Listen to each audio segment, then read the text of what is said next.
L'art, c'est un absolu. L'art, c'est ce qui m'a guidée toute ma vie, finalement, a été organisé. En tout cas, mes envies, même jeunes, ont été tendues vers cette question de la beauté, de l'artistique.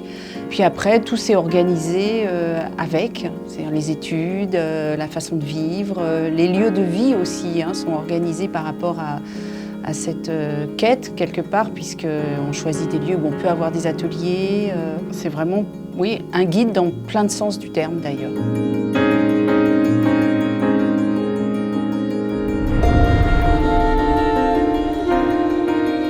C'est quelque chose qui est au-dessus. C'est vrai qu'il y a cette idée, comme je vous le disais, d'absolu. C'est-à-dire c'est un peu à part, c'est un peu immense aussi.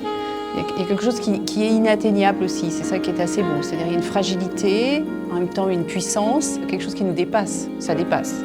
Ça dépasse et pour le faire, et pour le comprendre, et pour le saisir. Donc c'est quelque chose qui est un peu immense, un peu immense.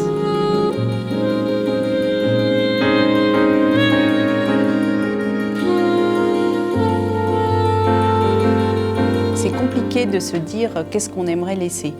C'est quand même, c'est peut-être pas à moi vraiment de faire cette projection. Ce qui restera, je n'en sais rien. Je sais que mon travail parle de l'adolescence, mon travail parle des êtres plutôt fragiles. Ça va être plutôt des moments d'intimité qui vont être laissés. Je pense que c'est très sensible et du coup ça va peut-être être une façon de percevoir la fragilité des êtres aussi. L'art, la culture, ça a vraiment un endroit de rassemblement.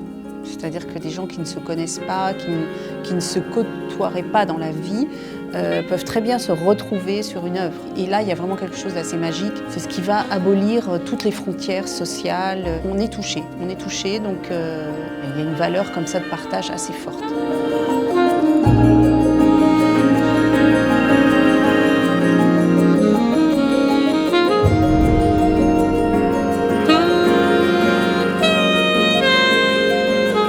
Il n'y a pas de moment marquant, je pense que le moment marquant ça va être demain, enfin je suis toujours dans quelque chose qui va se faire demain, donc non, il n'y a pas de nostalgie non plus, il n'y a pas, ça ne s'est pas arrêté au moment des études en disant il y avait tellement de choses ici que je n'ai pas pu les développer, non.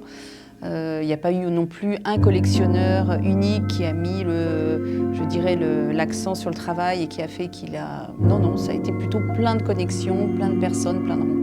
C'était même à l'école, un professeur m'avait acheté mes gravures. Ah ouais? Ouais, il y a très longtemps. Ouais, c'est ça. Il m'a acheté les petites têtes, tu vois les trucs, vraiment les premiers.